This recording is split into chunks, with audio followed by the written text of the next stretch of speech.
Good morning friends. நம்ம இன்றைக்கி வந்து பூரி கிழங்கு பார்க்க போகிறோம். நான் கிழங்க வந்து 3 எண்ணெய் எடுத்து வேக வச்சுருக்கேன். இப்போ நான் மாவு பசிறேன் பாருங்கள். இந்த கப்பளவு கோதுமை மாவு, கப்பில் மைதா மாவு, அதில் கொஞ்சமாக ரவை, அப்புறம் உப்பு தேவையான அளவு. நான் கம்மியாக தான் கொஞ்சம் பண்ணுறேன், நீங்கள் கூட பண்ணும்போது எக்ஸ்ட்ரா கூட்டிக்கிறங்க. மாவை இப்போ தண்ணி ஊற்றி பிசைஞ்சு காட்டுறேன்னு பாருங்கள். மாவு ரெடி ஆகிட்டு பாருங்கள்.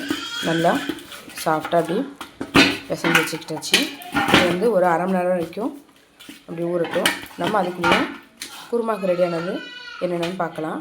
நான் இங்கே வந்து வெங்காயம், இஞ்சி, ஒரு பச்சை மிளகாய், கருவேப்பிலை எடுத்து வச்சுருக்கேன் குருமா கூட்டுறதுக்கு. நம்ம இது ஊறுற கேப்லையும் இந்த உருளைக்கிழங்கு வேகிற நேரத்துலையும் நம்ம மற்ற எல்லாத்தையும் ரெடி பண்ணிடலாம். வாங்க பார்க்கலாம். பாருங்கள், வேணுங்க ஐட்டம்ஸ் எல்லாத்தையும் நான் நறுக்கியும் வச்சுட்டேன். உருளைக்கிழங்கு வேக போட்டு வச்சுட்டேன். ஒரு சின்ன ஸ்பூனுக்கு ஒரு ஸ்பூன் கடலை மாவு வந்து கரைச்சி எடுத்து வச்சுருக்கேன். இங்கே சட்டி அடுப்பில் போட்டாச்சு. நம்ம எப்படி பண்ணலான்னு பார்க்கலாம். தேவையான அளவு நான் எண்ணெயை ஊற்றிக்கிறேன்.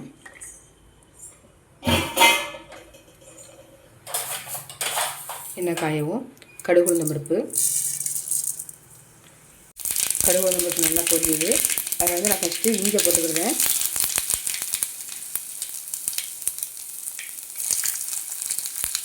அப்புறம் கருவேப்பிலை,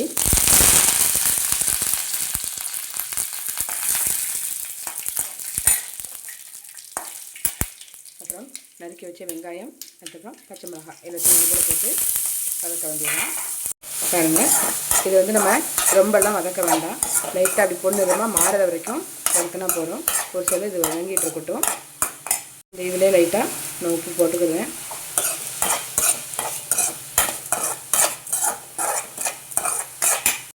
பாருங்கள், நமக்கு வதங்கிட்டு இந்த ஸ்டேஜில் வந்து நம்ம கொஞ்சம் வேண்டி மஞ்சள் பொடி வேணுங்கிறோம் சேர்க்கலாம், வேண்டாம்னா ஸ்கிப் பண்ணிக்கலாம். அப்புறம் காயம் கொஞ்சம் வச்சுட்டு நான் வந்து வேக வச்ச உருளைக்கிழங்கு வந்து மசிச்சு எடுத்து வச்சுருக்கேன். அதையும் இதில் சேர்த்துக்கணும். சேர்த்து எல்லாத்தையும் ஒன்று கூட ஒரு கிண்டி கொடுத்துட்டு அப்புறம் இதில் வந்து கரைச்சி வச்ச கடலை மாவு ஊற்றி இதில் ஒரு 5 நிமிஷம் அடுப்பில் கொதி வச்சு 5 நிமிஷம் கடந்தால் போதும். நமக்கு உருளைக்கிழங்கு மசாலா ரெடி ஆயிரும். இதில் வந்து பட்டாணி போட்டாலும் நல்லாயிருக்கும். நான் பட்டாணி போடல. பாருங்கள்,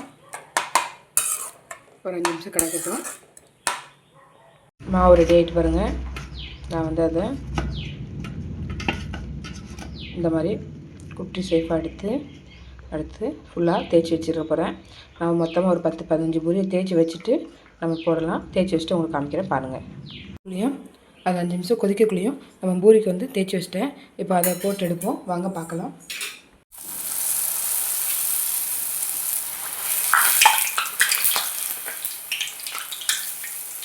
பூரி எனக்கு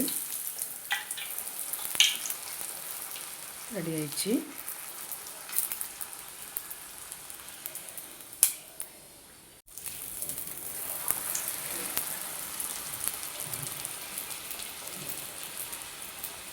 சூடாக நமக்கு இப்போ பூரி வந்து ரெடி ஆகிட்டு பாருங்கள் கொதி வந்து நமக்கு கட்டியாக ஆரம்பிச்சிட்டு கிழங்கு. இதை வந்து நம்ம சிம்மில் போட்டு ஒரு 2-3 நிமிஷம் வேக வச்சா போதும். அப்படியே இறக்கி வச்சு நம்ம கொடுத்துடலாம் பிள்ளைங்களுக்கு. நான் இப்போ வந்து தட்டு போட்டு மூடி வைக்கிறேன். பாருங்கள், பூரி கிழங்கு ரெடி ஆகிட்டு நான் மல்லியில் போட்டு இறக்கி வைக்க போகிறேன். பூரிக்கு கிழங்கு ரெடி, சைடு பை பூரியும் ரெடி ஆகிட்டு வாங்க இப்போ நம்ம சாப்பிடலாம். உங்களுக்கு இந்த ரெசிபி பிடிச்சிருந்துச்சுன்னா என் சேனலை ஃபாலோ பண்ணுங்கள், சப்ஸ்கிரைப் பண்ணுங்கள். அடுத்தடுத்த வீடியோ உங்களுக்கு வந்து அப்டேட் ஆகிட்டே இருக்கும். இந்த வீடியோவில் எதுவும் மிஸ்டேக் இருந்து நீங்கள் மாற்றினாலும் எனக்கு கமெண்ட் செக்ஷனில் வந்து கண்டிப்பாக சொல்லுங்கள்.